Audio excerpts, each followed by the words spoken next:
कैसा संकट है ये? क्या है ये?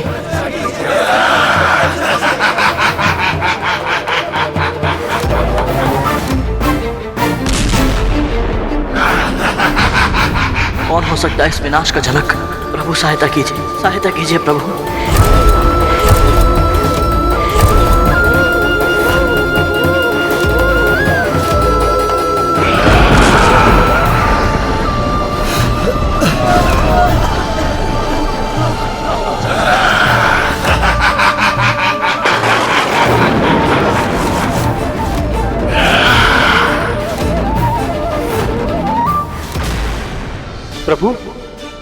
प्रभु ये क्या हो रहा है?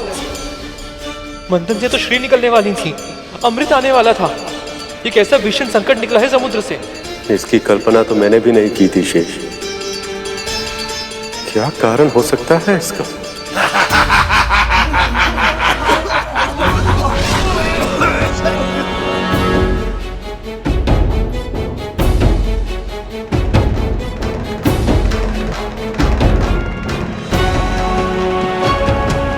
आप जाइए भी माता, बुढ़े को भोजन हम देंगे। नहीं राजकुमार, आप दोनों ने पहले ही इतना कुछ किया है। पर ये भोजन तो हमने पकाया ना, तो इसका श्रेय और आशीर्वाद तो हमें मिलना चाहिए ना। हाँ। बड़ी ही विचित्र बात है, पहले इन दोनों ने मेरी सहायता की और अब क्या सोच रही हैं? सही कह रहा है धुमल, दीजिए हमें। क्या हो रहा है यहाँ?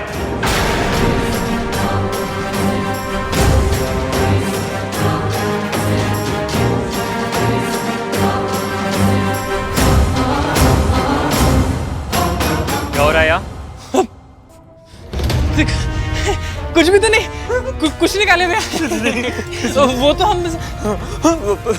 इनको शीघ्र ही जाने के लिए कह रहे थे आप। ये दोनों तो सदैव सत्य बोलते हैं, तो फिर आज झूठ क्यों? आप पूरा दिन यहाँ खड़े खड़े बिता देंगी। चलिए जाइए यहाँ से।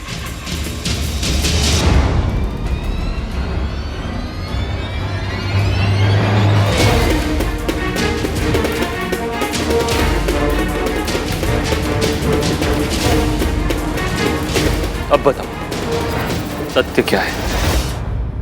मैंने बहुत बार तुम दोनों को उस बुड्ढे की कुटिया के आसपास मंडराते देखा है। बोलो। वो काले भैया, वो बुड्ढा है ना, उसे ही देखते रहते। अच्छा लगता है। अच्छा लगता है, कम से कम उसकी पहरेदारी तो कर पा रहे हैं। क्योंकि धुमल अब और नहीं करनी पड़ेगी।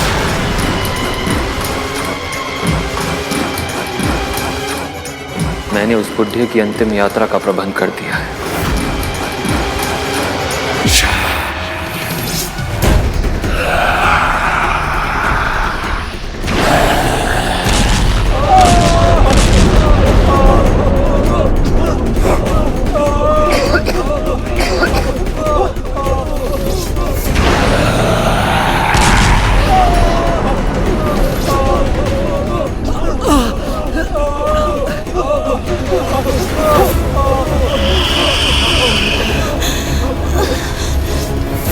ये क्या अनर्थ हो रहा है? इस विष से तो सभी देव और असुर ही बुरी तरह से प्रभावित हैं। तब साधारण मनुष्य को क्या होगा?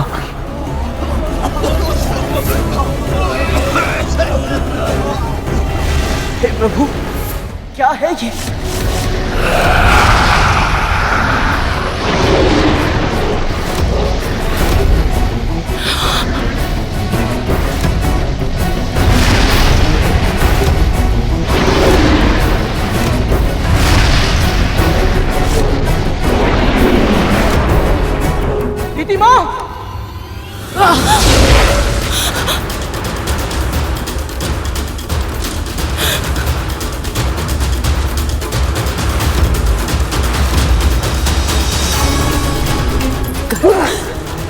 गरुड़, तूने मेरे लिए अपने प्राण।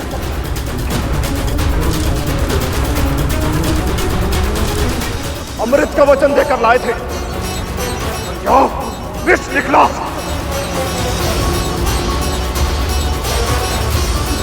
तुम देवता सदैव से पाखंडी थे और पाखंडी ही रहोगे।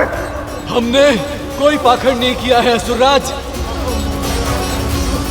हम सब भी तो यहाँ आपकी तरह फंसे हुए हैं। भागो, भागो, जितना भाग सकते हो उतना भागो, परंतु मुझसे बचकर नहीं भाग पाओगे।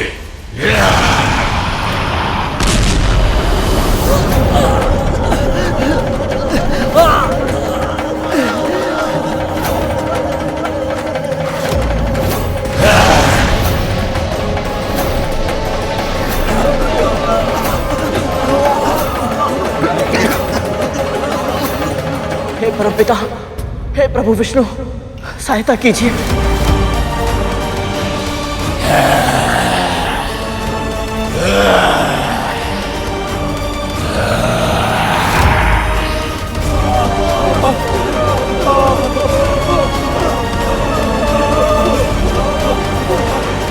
प्रभु, आप तो माँ लक्ष्मी के आगमन की आशा में थे ना, तो फिर ये कालकूट कैसे निकल आया?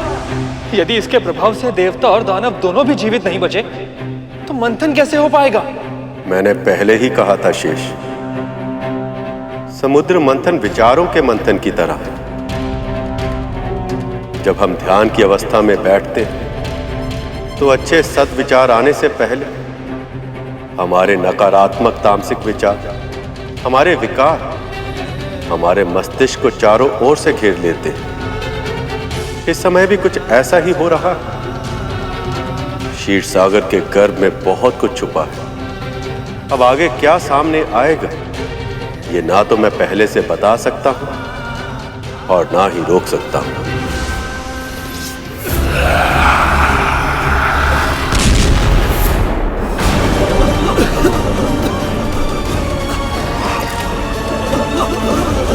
अपने प्राण बचाओ, भागो यहां से।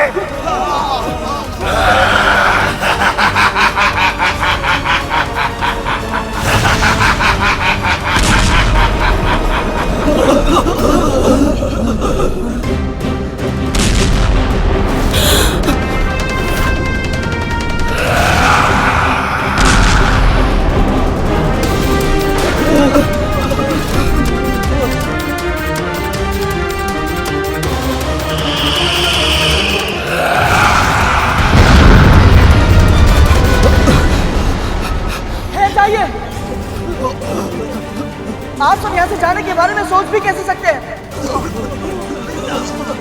ये जो भी है, हमें इसका सामना करना ही होगा। पर कैसे? हे प्रभु, अब केवल आप ही हमारी रक्षा कर सकते हैं इस हलाहल से।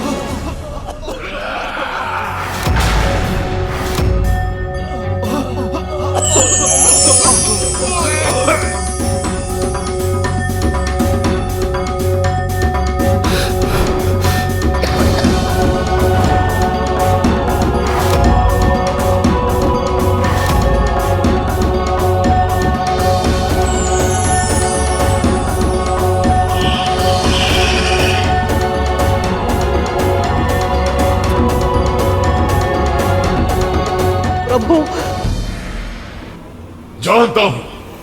जानता हूं आप क्या कहने आए हैं। यही ना कि मैं वापस समुद्र तल में चला जाऊं, पर मैं ऐसा नहीं करूंगा। ये सभी देव और दानव आपका आदेश मानते होंगे, किंतु मैं नहीं मानता।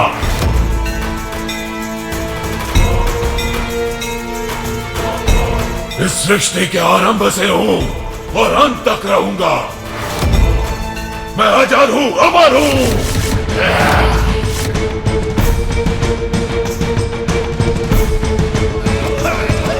आज इस मंथन के कारण मैं इस क्षीर सागर से निकला हूं। अब इस पूरी सृष्टि में फैल जाऊंगा।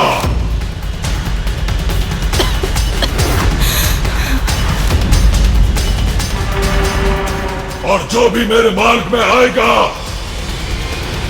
उसका मैं नाश कर दूंगा।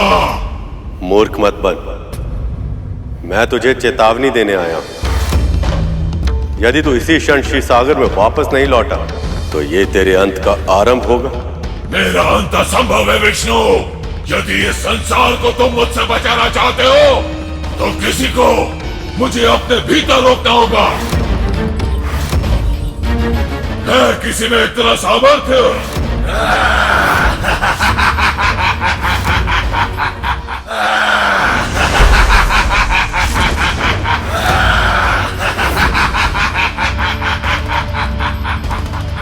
देखा, तुम्हारा प्रभु तुम्हें मरने के लिए छोड़कर चला गया,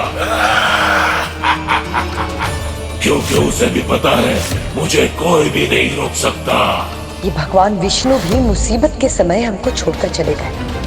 नहीं, मेरे प्रभु कभी ऐसा नहीं कर सकते। वो अपने भक्तों को पीड़ा में छोड़कर नहीं जा सकते।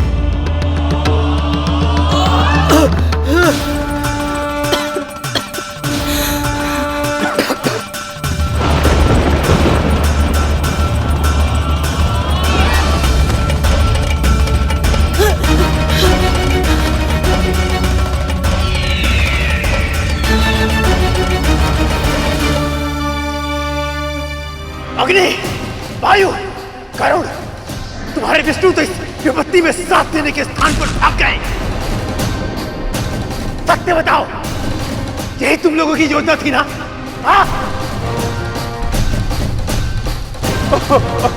इस संकट से यदि प्रभु विष्णु स्वयं हमारी रक्षा नहीं कर सकते तो इस संसार में हमारे जीवन की रक्षा कोई नहीं कर सकता। आप सभी जानते हैं प्रभु विष्णु कभी अपने भक्तों का साथ नहीं छोड़ेंगे। वो अवश्य ही इस समस्या का समाधान निकालने गए होंगे।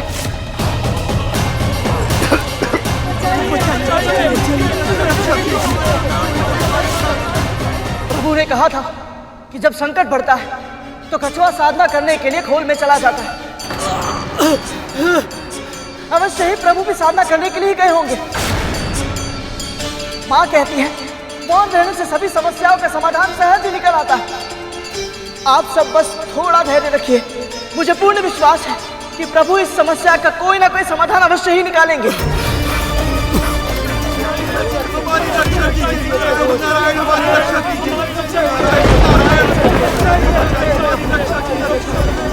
हे प्रभु, ये हलहल तो धरती तक पहुंच गया है। इससे मेरी माँ की रक्षा कैसे होगी? कौन बचाएगा मेरी माँ को?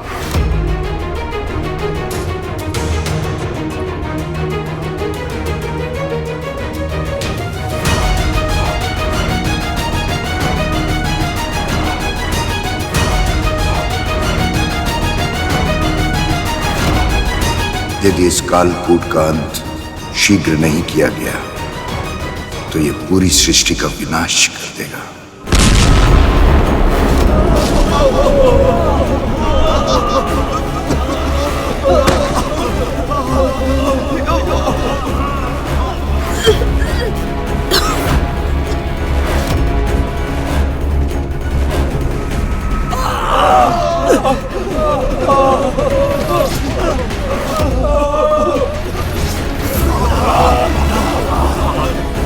माँ वहाँ अकेली होंगी।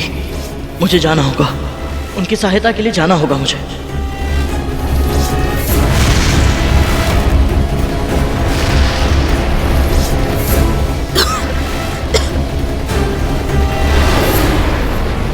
अदिति माँ!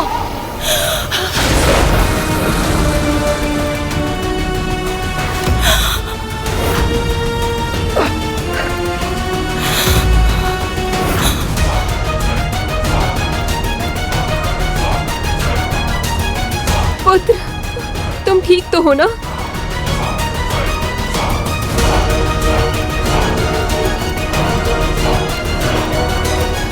मैं स्वार्थी नहीं हो सकता। यहाँ इतने बड़े संकट के बीच अपनी दोनों विमाता और भाइयों को छोड़कर नहीं जा सकता मैं। हे प्रभु, परमपिता विष्णु, अपनी माँ के जीवन की रक्षा का भार मैं आपको सौंपता हूँ। प्रभु, उनकी रक्षा कीजिएगा।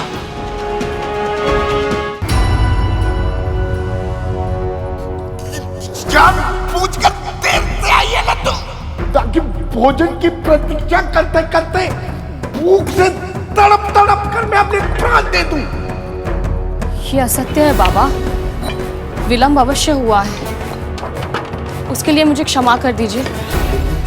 पर अब तो मैं आपके लिए भोजन ले आई हूँ ना, बस आप ही के लिए परोस रही हूँ। जल्दी लाओ।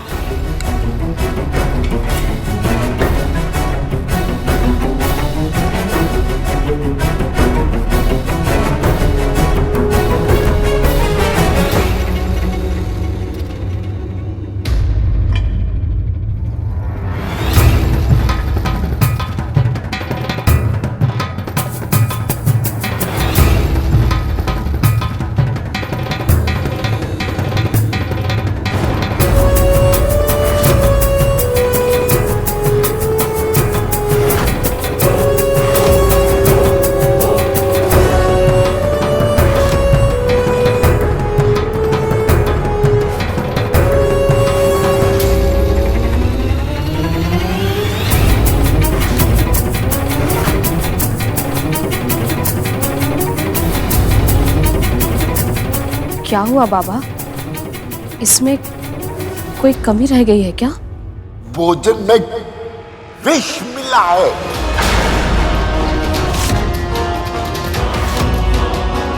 इसे विष के बारे में कैसे पता? विष? ये कैसे संभव है? और आपको कैसे पता? तुझे सच में सुनाई नहीं देता? बैरी है क्या तू? अभी कौवा बता के गया। आप ये क्या कह रहे हैं बाबा? ये भोजन पूरी तरह से शुद्ध है, मेरी आंखों के सामने पका है, इसमें कोई विष नहीं है। यदि तुझे इतना विश्वास है तो पहले इस भोजन को तू खा।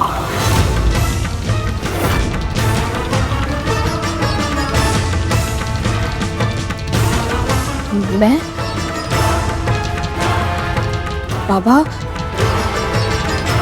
मैं नहीं खा सकती इसे। तो मैं भी नहीं खा सकता। भूख से प्राण गंवाना स्वीकार है, किंतु विषैला भोजन खाकर नहीं मरूंगा मैं। ये आप क्या कह रहे हैं बाबा? मैं आपको क्यों मारना चाहूंगी? कारण तो अनगिनत हो सकते हैं, इसलिए या तो पहले तू इसे खा या मैं कुछ नहीं खाऊंगा।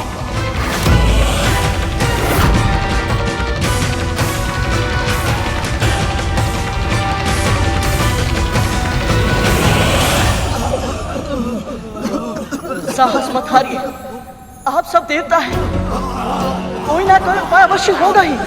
यदि होता तो अभी तक कर चुके होते गरुड़। यदि मैं वर्षा करूंगा तो ये हलाहल और भी अधिक गति से फैलेगा। यदि मैं वायु तत्वों को स्थिर रखता हूं तो इस संसार के समस्त प्राणी दम घुटने के कारण प्राण त्याग देंगे, और यदि मैं तीव्र गति से चलूंगा तो ये हलाहल भी उतने ही अधिक वेग से आगे बढ़ता जाएगा। मेरी शक्ति भी इस हलाहल को नहीं रोक सकती, अपितु और बढ़ा देगी। क्या इस संसार में ऐसा कोई नहीं है जो इस अनंत हलाहल को नियंत्रण में कर सके? क्या सृष्टि को बचाने का कोई उपाय नहीं है?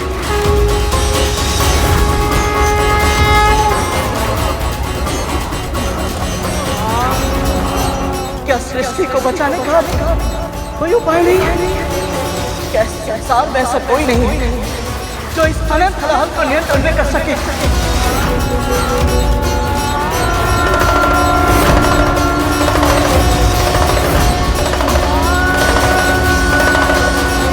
महादेव।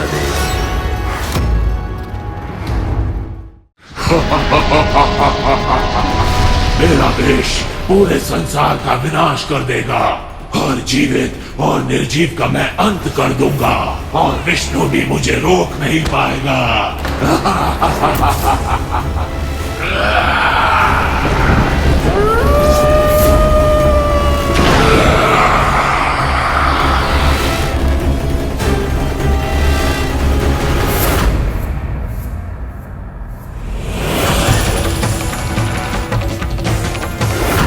ये हलाहल तो सारे ग्रहों को भी नष्ट कर रहा है। यदि विष्णु जी ने कुछ नहीं किया तो सब समाप्त हो जाएगा। प्रभु, कोई तो उपाय होगा इस विष से बचने का।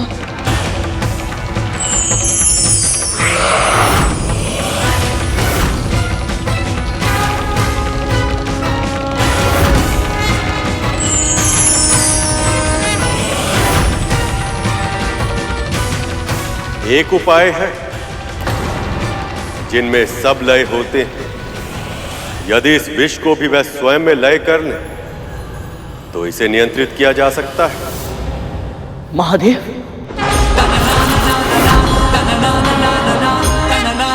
शिव शंकर ऐसे ही भूतनाथ नहीं कहलाते। वो भूत, प्रेत, पिशाच, निशाचर सबको अपनाते हैं। उनके लिए ना ही कोई सही है और ना ही कोई गलत। सबको एक ही दृष्टि से देखते हैं। कोई बहुत ही महत्वपूर्ण पद पे आसीन हो या विश्व से तिरस्कृत, संसार में कोई भी ऐसा प्राणी नहीं जो उनमें लय न लेता।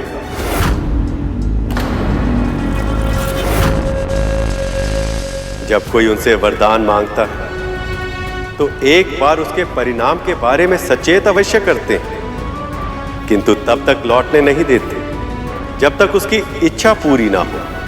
इसीलिए तो वो भोलेनाथ कहलाते हैं। केवल वो ही है जो इस कालकूट को अपने भीतर समाहित कर सकते हैं। केवल वो ही हैं जो इस संसार को विनाश से बचा सकते हैं।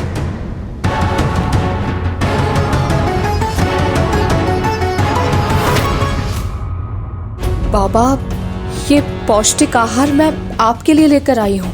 इसका सेवन नहीं कर सकती मैं। यदि मेरा पुत्र यहाँ होता तो वो इसे अवश्य चखता और ये सिद्ध कर देता कि इसमें कोई विष नहीं है। किंतु तेरा पुत्र तो यहाँ है नहीं। यहाँ तो केवल हम दोनों ही हैं ना।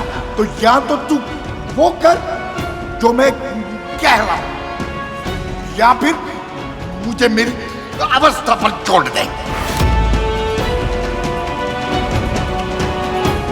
वैसे तो तू अति देवो बाबा के मंत्र का जाप करते नहीं थकती, और अब तुझे इस अतिथि देवता के लूटने का तनिक भी भय नहीं है।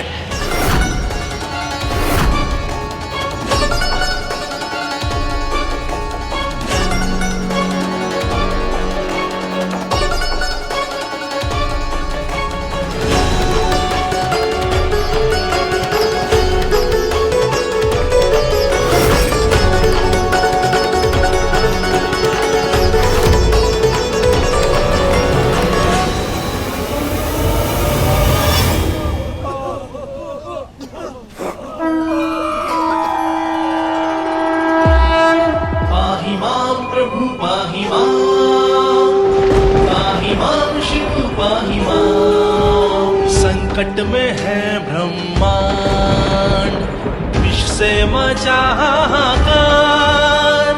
जीवन की मृत्यु से रक्षा करो, हम करें त्राहिमाम। पाहि मां प्रभु पाहि मां, पाहि मां शिव पाहि मां। मंथन से प्रकट हुआ हलाहल, जीव जंतु होने लगे ओझल। आह्वान करें आपका, रक्षा करो करे त्राहिमाम। पाहि मां प्रभु पाहि मां, पाहि मां शिव पाहि मां।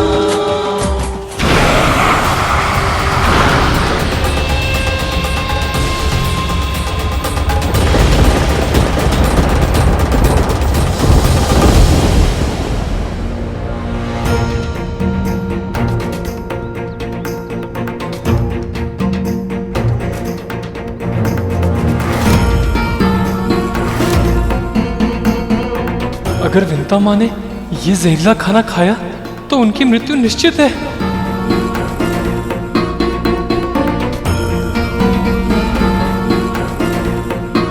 हे परमपिता, हे प्रभु विष्णु,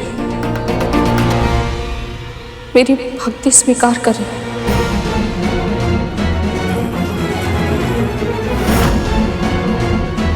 यज्ञ शिष्टाशिना संतो मुच्यन्ते सर्व किल विषय, भुंजते ते त्वगम पापाये पचन्त्यात्म कारणम। मंत्र का जाप तो कर लिया, किंतु इसका अर्थ भी पता है। जो आध्यात्मिक और धार्मिक व्यक्ति भोजन नारायण को प्रसाद के रूप में अर्पित करने के बाद ही ग्रहण करते हैं, वो सभी प्रकार के पापों से मुक्त हो जाते हैं। पर वो सभी व्यक्ति जो भोजन को अपने स्वाद और आनंद का साधन बनाते हैं, वो भोजन नहीं, साक्षात पाप का भक्षण करते हैं।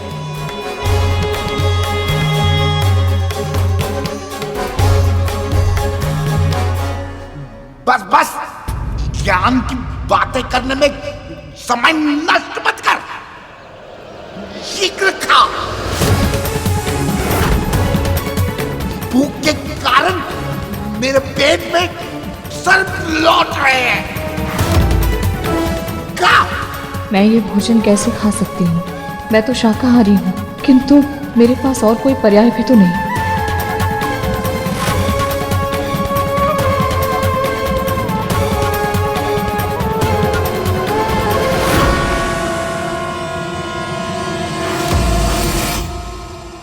चलो अच्छा है, आज इस दासी से भी छुटकारा मिल जाएगा।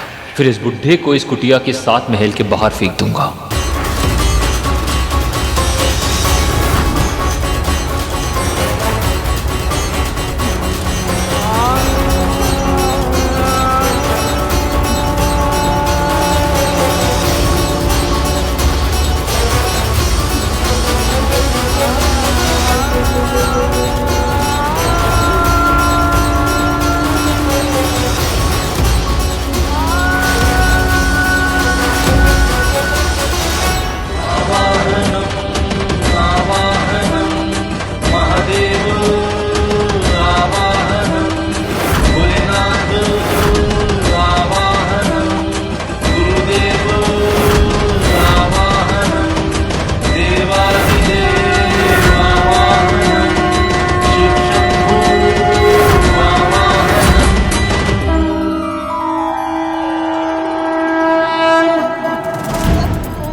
प्रभु,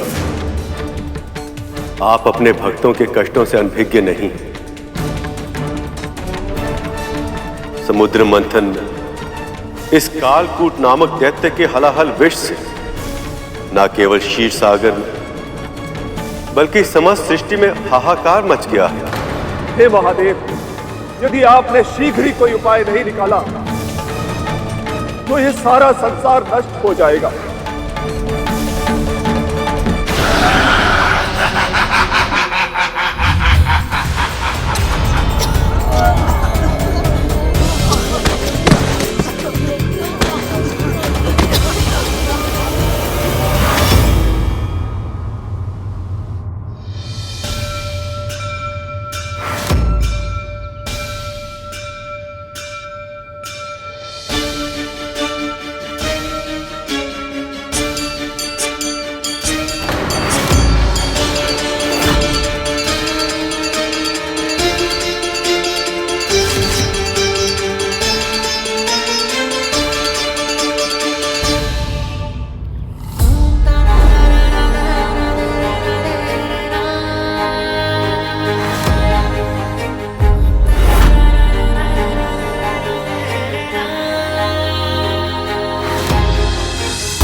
ये कैसे हुआ? ये खीर कैसे बन गई?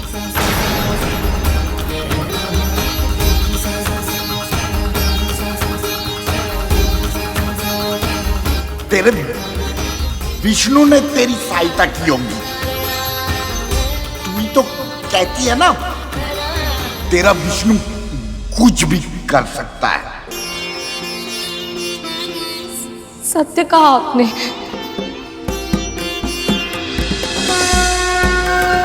अवश्य ही मेरे प्रभु ने मुझ पर दया की है।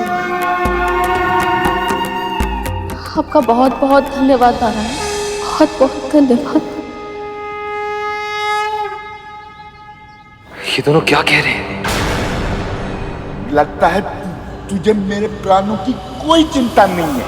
पहले ही इतना समय नष्ट हो गया है, अब भी तू तेरे विष्णु के गुणगान करने में समय बितानी है। समझ गया मैं, भोजन में विष नहीं है। ला दे।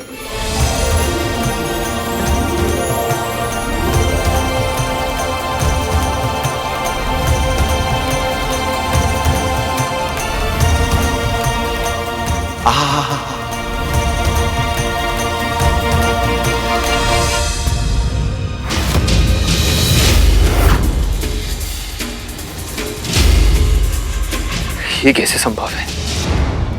मेरे विष का इन दोनों पे कोई असर क्यों नहीं हो रहा? किसी को भी इसके बारे में कोई भनक नहीं लगनी चाहिए।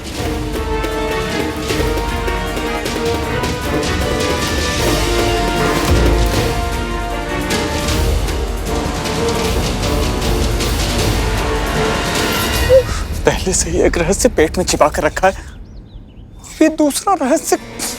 मैं भी वही सोच रहा था, तक तू हमसे एक नहीं संभलता, अभी दूसरा रहस्य कैसे संभाल लेंगे? चल।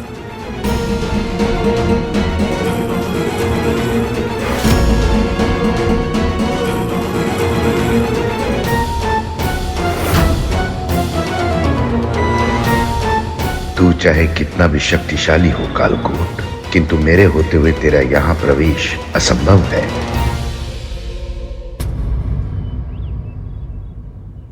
आज तपन बहुत है हवा में। तनिक हवा कर दे। जी जी बाबा।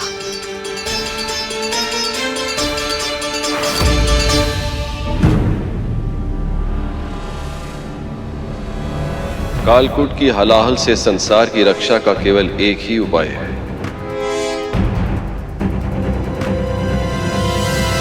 इस विष को मुझे स्वयं ही ग्रहण करना होगा।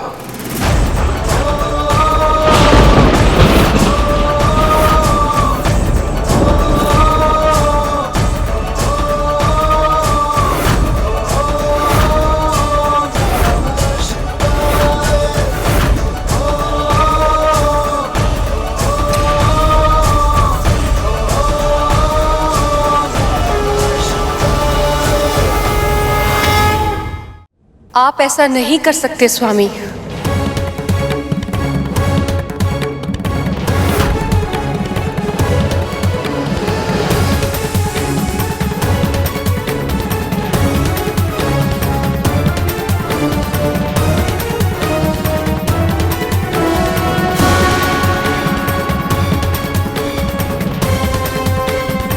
मुझे करना पड़ेगा देवी। आप बाध्य नहीं हैं।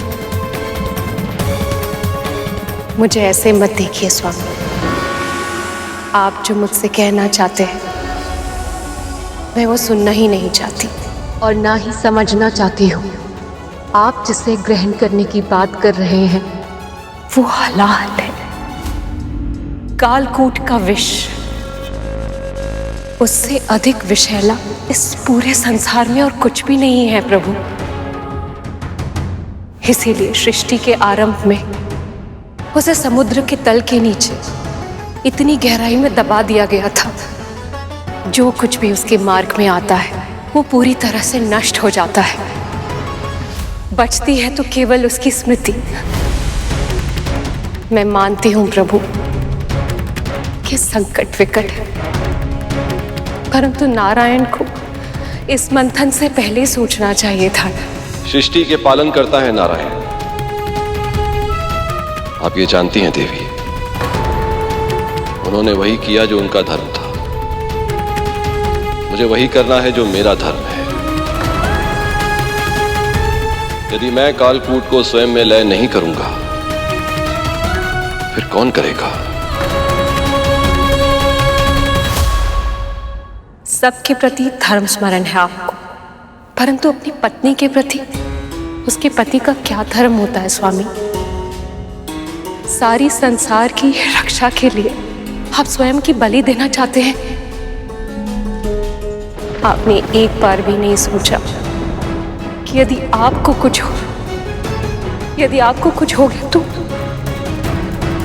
मेरा क्या होगा? यदि सृष्टि ही नहीं बची तो हम दोनों होकर भी क्या करेंगे प्रिय?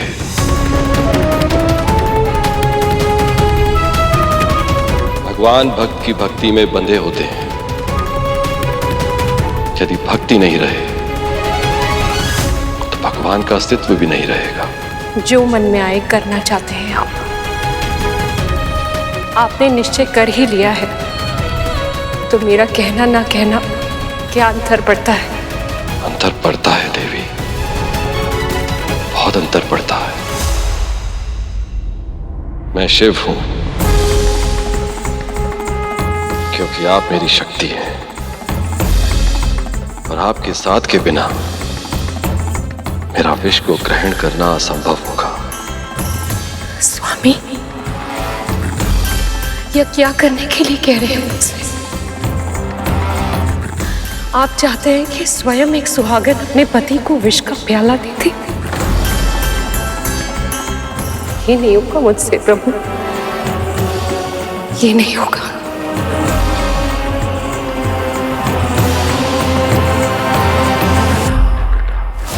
अब तक महादेव ने कुछ किया क्यों नहीं? अग्निदेव, ये इतना सरल नहीं है। वो महादेव हैं, स्वयं भगवान हैं, उनके लिए क्या कठिन और क्या सरल।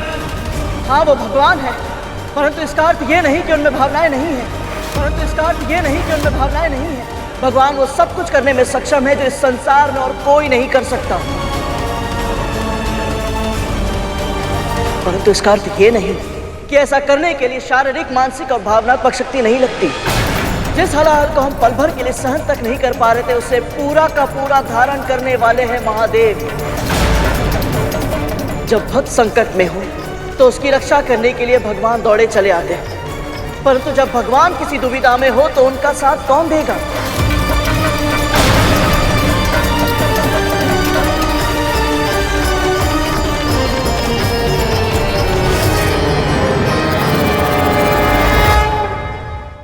क्या आप निराश करेंगे ऐसे भक्तों को? ये सब हमारी अपनी ही संतानें हैं।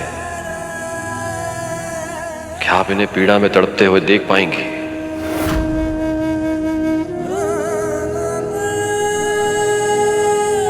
भयानक वेदना में इन्हें प्राण देते हुए देख पाएंगे आप?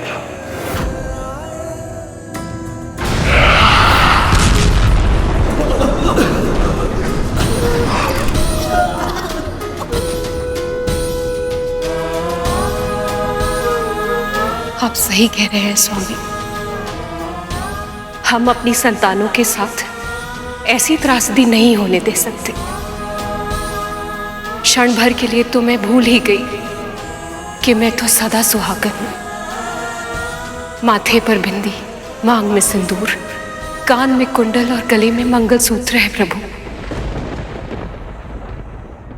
हाथ में सुहाग का चूड़ा, पांव में अलता, बिछिया, और जो सुहागन इन सारे अलंकारों से सुसज्जित होती है, उसका सुहाग हमेशा अमर होता है। मैं प्रेम को बंधन नहीं बनने दूंगी स्वामी। मैं शक्ति हूं, आपकी शक्ति, और शक्ति ही रहूंगी। जाइए, सृष्टि की रक्षा कीजिए स्वामी। हमारी संतानों का कल्याण कीजिए स्वामी।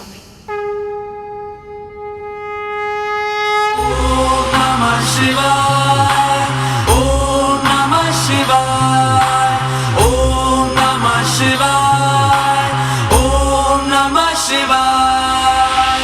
तना ना ना ना ना ना, तना ना ना ना ना ना, तना ना ना ना ना ना ना, तना ना ना ना, तना ना ना ना ना ना, तना ना ना ना ना ना, तना ना ना ना ना ना ना ना।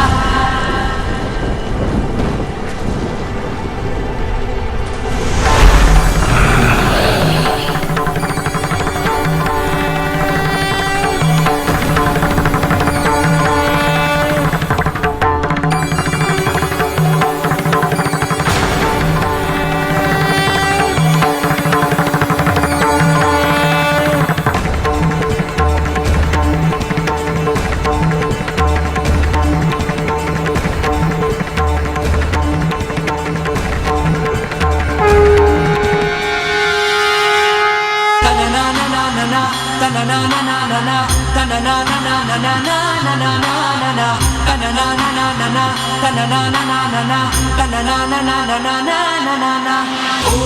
नमः शिवाय, ओम नमः शिवाय, ओम नमः शिवाय, ओम नमः शिवाय। तनना ना ना ना ना, तनना ना ना ना ना, तनना ना ना ना ना ना ना ना ना ना, तनना ना ना ना ना, तनना ना ना ना ना, तनना ना ना ना ना ना ना ना। ओम नमः शिवाय, ओम नमः शिवाय, ओम नमः शिवाय, ओम नमः शिवाय। तनना ना ना ना ना, तनना ना ना ना ना, तनना ना ना ना ना ना ना ना ना, तनना ना ना ना ना, तनना ना ना ना ना, तनना ना ना ना ना ना ना।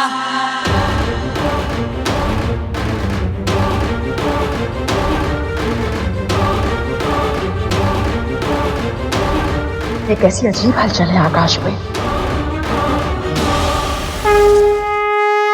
ओम नमः शिवाय, ओम नमः शिवाय, ओम नमः शिवाय, ओम नमः शिवाय। हर हर शिव शंकर कालकंठ डमरूधर काशी कैलाश वासी, मृत्युंजय भूतनाथ दानी अवतार हो दर्शन कल्याणकारी।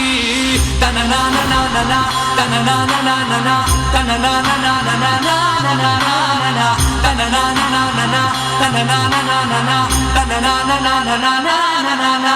ओम नमः शिवाय, ओम नमः शिवाय, ओम नमः शिवाय, ओम नमः शिवाय। हर हर शिव शंकर कलकंठ तूणीधर परमेश्वर तारणहारी, शरणागत के पापों का नाश करते हो नटराजा पालनहारी। तनना ना ना ना ना, तनना ना ना ना ना, तनना ना ना ना ना ना ना ना, तनना ना ना ना ना, तनना ना ना ना ना, तनना ना ना ना ना ना ना। प्रभु, भगवान महादेव को कितना कष्ट हो रहा होगा ना। ये हलाहल बुरे विचारों का प्रतीक है गर्ग, जो जितने एक साथ इकट्ठे होते हैं उतने ही विषैले होते जाते हैं। इसलिए हमें ये प्रयास करना चाहिए कि हमारे मन में कभी भी बुरे और अशुद्ध विचार निवास ना कर। हमारा मन सदैव शुद्ध और अच्छा रहे।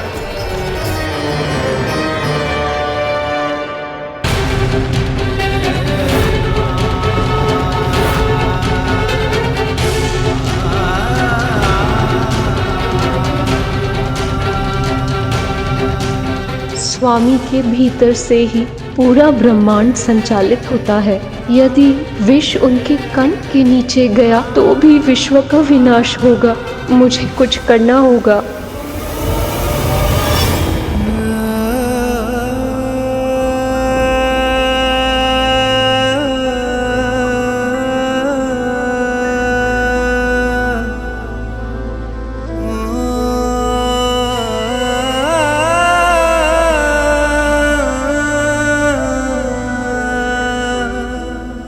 प्रभु, आपके उदर में समस्त सृष्टि का वास है। यदि ये हलाहल का विष आपके कंठ से उतरकर उधर तक चला गया तो आपके इस महाप्रयास के बाद भी इस सृष्टि का विनाश निश्चित है। इसीलिए आपको ये हलाहल का विष अपने कंठ में ही रोक कर रखना होगा।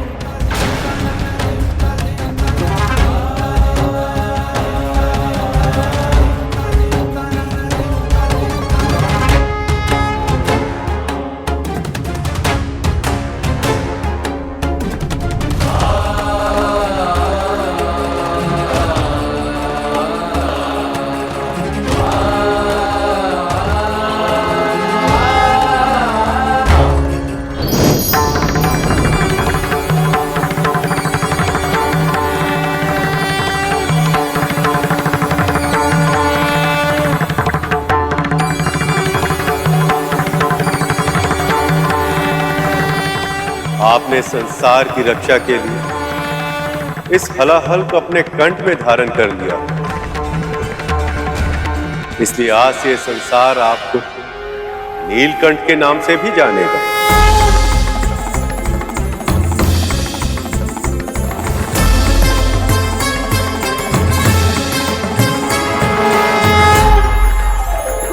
नीलकंठ महादेव भगवान शिव शंकर की जय। नीलकंठ महादेव भगवान शिव शंकर की जय। नीलकंठ महादेव भगवान शिव शंकर की जय। नीलकंठ महादेव भगवान शिव शंकर की जय।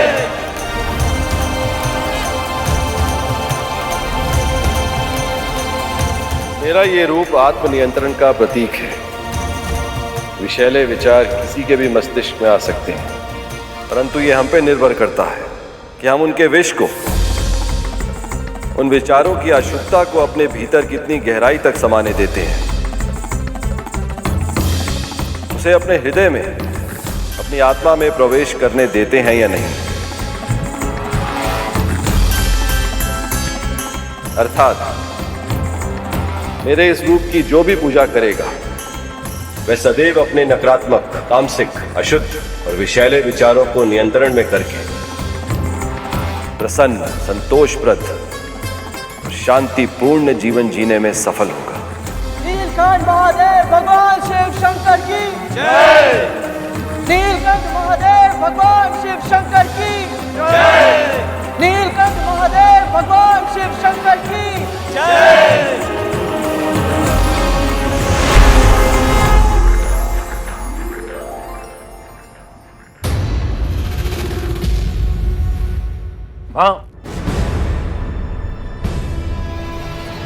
तक्षक, न जाने ये मेरा भ्रम है या सत्य, पर मुझे अभी अभी ऐसा लगा कि महादेव की कृपा से कोई बहुत बड़ा संकट टल गया है। माँ, आपने अभी अभी वासुकी भैया के साथ महादेव के दर्शन किए।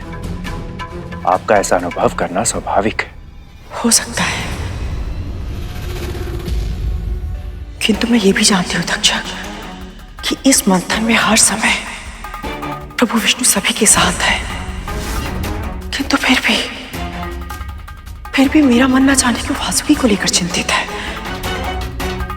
बस वो सुरक्षित हो।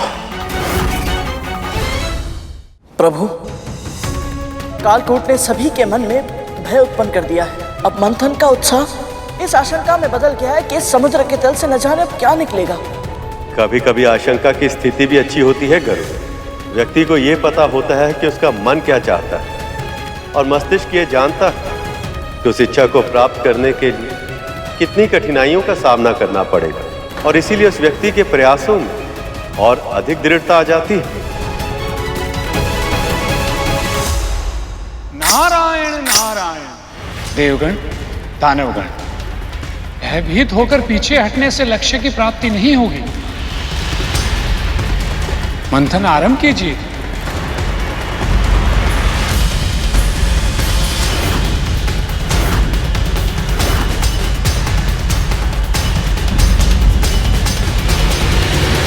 नारायण नारायण। प्रभु, आपने जो कहा वो कितने शीघ्र सत्य सिद्ध हो गया। वो देखिए।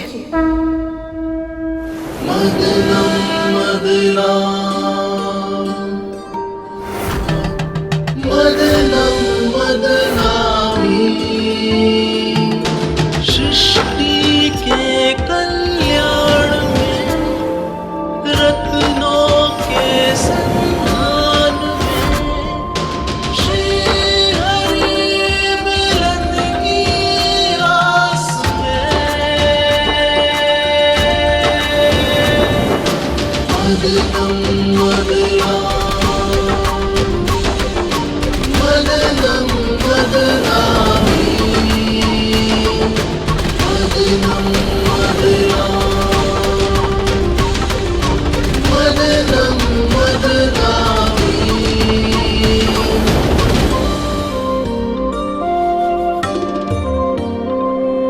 पहली बार देवों और दानवों का ध्यान कहीं और नहीं, मंथन पर केंद्रित है। हाँ प्रभु, अब ना तो देवता वासुकी के मुंह की ओर का सिरा थामने के कारण असुरों का उपहास कर रहे हैं, और ना ही असुर अपनी इस विवशता से क्रोपित हैं। दोनों ही पक्ष सब कुछ भुलाकर अपनी पूरी इच्छा शक्ति से क्षीर सागर को मथ रहे हैं। प्रभु, अब तो माता लक्ष्मी प्रकट होंगी ना? आशा तो मुझे भी यही है गरुड़, पर निश्चित रूप से मैं भी नहीं जानता।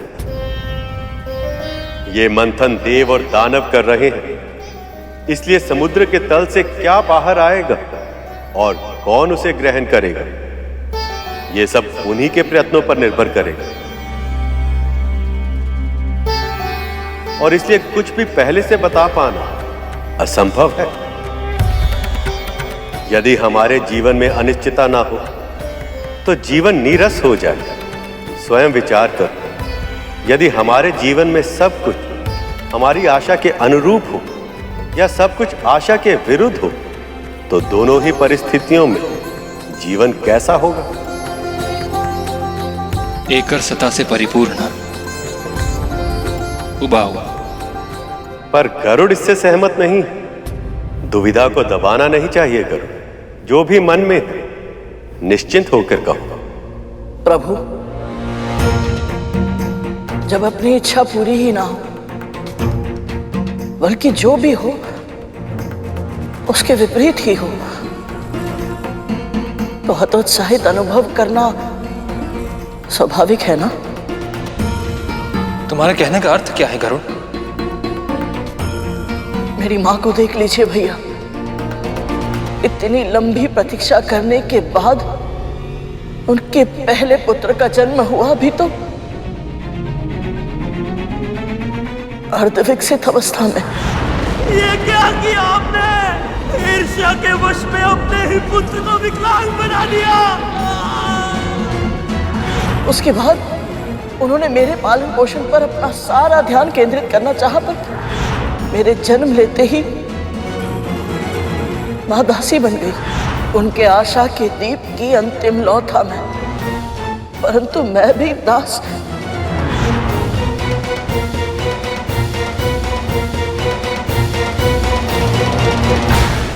हर अंधेरी रात के बाद सूर्य का उदय होना पहले से ही निश्चित है गरुड़। वैसे ही हर दुख के बाद सुख का आना पहले से ही निर्धारित है। परम पूज्य ब्रह्मा जी ने इस सृष्टि की रचना ही ऐसे की कि समय चाहे अच्छा हो या बुरा, सदैव एक सा नहीं रहता, ऋतुओं की तरह बदलता रहता है। समय आ गया है, अब इसे अपने भविष्य का आभास हो जाना चाहिए।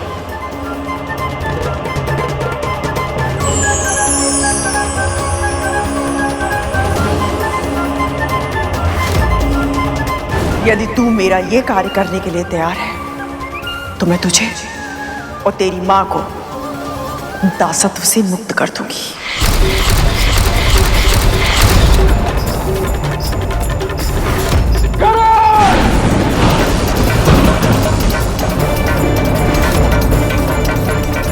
तुम्हें ऐसा नहीं करना चाहिए गरुड़, इस पे तुम्हारा अधिकार नहीं। मेरा पुत्र और मैं, हम दोनों मुक्त हो गए, दासत्व से मुक्त हो गए हम दोनों।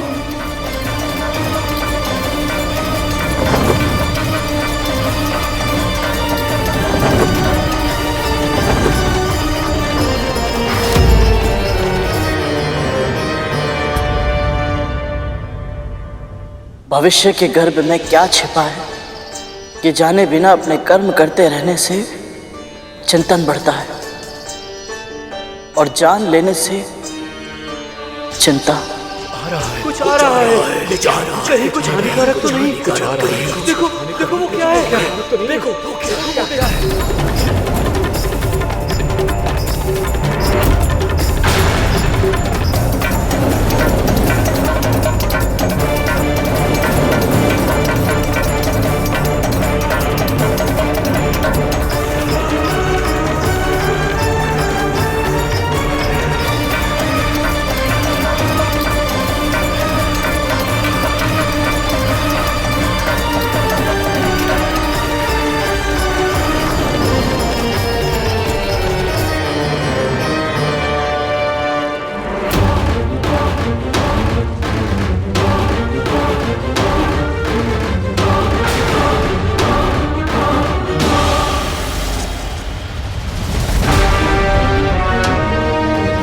ये क्या हो रहा है?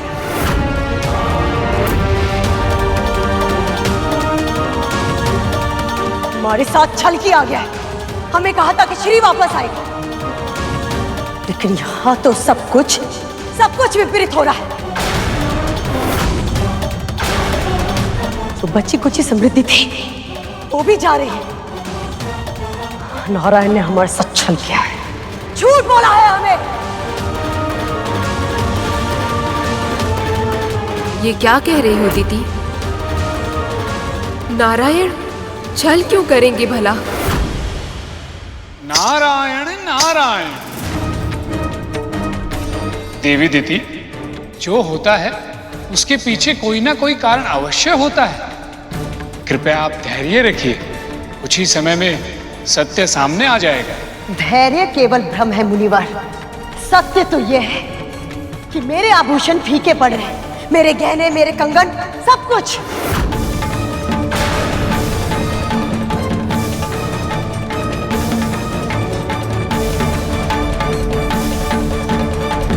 ये संकेत माता लक्ष्मी के आने के तो नहीं हो सकते प्रभु। तो फिर ये कौन आ रहा है प्रभु?